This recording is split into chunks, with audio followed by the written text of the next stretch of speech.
Every time you start a meeting late, you're teaching your team that deadlines are optional. And then we wonder why projects slip and commitments get broken. So I'm going to show you why meeting punctuality isn't a question of good manners, but a foundation on which you build or destroy your team's ability to deliver on time. We're going to look at it from 3 critical perspectives: leadership modeling, respect for the time of others, and the cascading effects this has on your business culture. I'll also tell you what you can start doing right now to dramatically improve the performance of your team.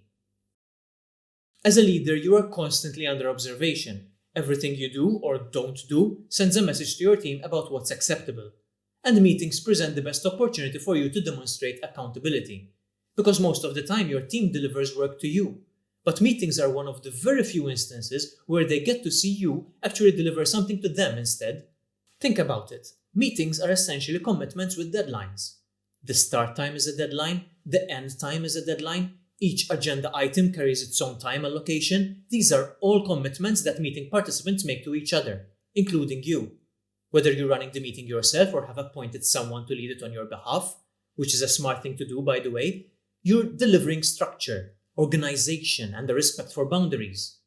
Or you're demonstrating the lack thereof. So if you consistently start meetings late or let them run over, what message are you sending about deadlines in general? How can you reasonably expect your team to hit their project milestones if you can't even manage a simple calendar commitment? And vice versa. One of the most common excuses people have for pushing back the start of a meeting is because a previous one ran late. And unfortunately, this excuse perpetuates a harmful cycle. Yes, I understand that your calendar is packed with back-to-back meetings. So is everyone else's. But when we delay one meeting because another ran over, we're essentially compounding errors throughout the day. Someone needs to break this chain, and as the leader, it should be you. Starting your meeting on time, especially if your previous one ran late, sends a powerful message that commitments matter more than convenience. It demonstrates that you value boundaries and have the discipline to maintain them. Of course, the only way to do this is to make sure you stop meetings on time. Or if it's not your meeting, excuse yourself and leave. And I'll come back to this in just a bit. You don't make an effort to start your meeting on time just for the sake of sticking to a schedule. You do it to demonstrate that you're in control of your time and behavior. You're showing that you planned ahead, anticipated obstacles, and arrived ready to begin. This also means starting even when some participants are late, and by doing so, you're sending 2 messages at the same time. Punctuality is rewarded with inclusion, and tardiness means missing valuable content. Now that's just natural consequence, not punishment. However, when you wait for latecomers, you're actively penalizing those who respected the schedule, those who acted professionally. The people sitting there on time are often your most reliable team members, and they're watching their valuable time being wasted because others couldn't manage theirs. Starting on time also reinforces the concept that on time actually means early. You can't possibly start a meeting at 10 if you're just walking into the room at 10. Preparation requires buffer time. This subtle lesson teaches your team to build margins into their schedules, which is a habit that will serve them well way beyond just meetings. If starting on time sends a subtle message, ending on time makes it loud and clear. Everyone will notice and everyone will appreciate it. And the most effective way to ensure you end on time is, unsurprisingly, to start on time. A punctual start gives you the full allocation to cover your agenda without having to rush and compensate. And if time runs out and you haven't finished yet, you still stop the meeting. You can pick things up another time. Don't linger to figure out the next meeting or talk to people who chase after you. Those are things which can be done later.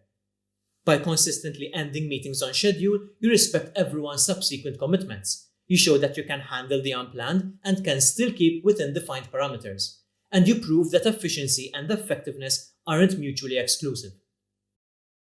Beyond their immediate benefits, punctual meetings have a deeper impact on your organizational culture.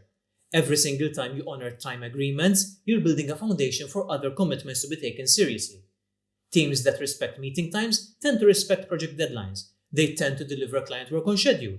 They tend to communicate proactively when obstacles show up rather than letting deadlines silently slip by. Being punctual in meetings sets you up for a culture of accountability where commitments matter and follow-through is expected. So what can you do with this information? Well, we've seen why meeting punctuality matters, and in future videos we'll get into the how. How to manage the clock, how to handle people arriving late, how to handle agenda creep, how to write an agenda properly, and many others. We've already seen some of this in our video on how to run effective meetings. But for now, your actionable takeaways are to start your meetings on time, even if some participants are late, and explicitly acknowledge and thank those who are there on time. And if you have back-to-back meetings, you can immediately fix that as well by just making the agenda 5 minutes shorter so you can transition effectively. I want you to commit to the principle of starting and ending meetings on time. It's simple and it's an extremely powerful leadership behavior. It sets the tone for your team and shows that your word means something. And it's part of leading by example every single day. If you want more actionable advice for balancing personal growth with business success, click on the playlist link in the description below and consider subscribing to this channel. Thanks for joining me, and I'll see you next time.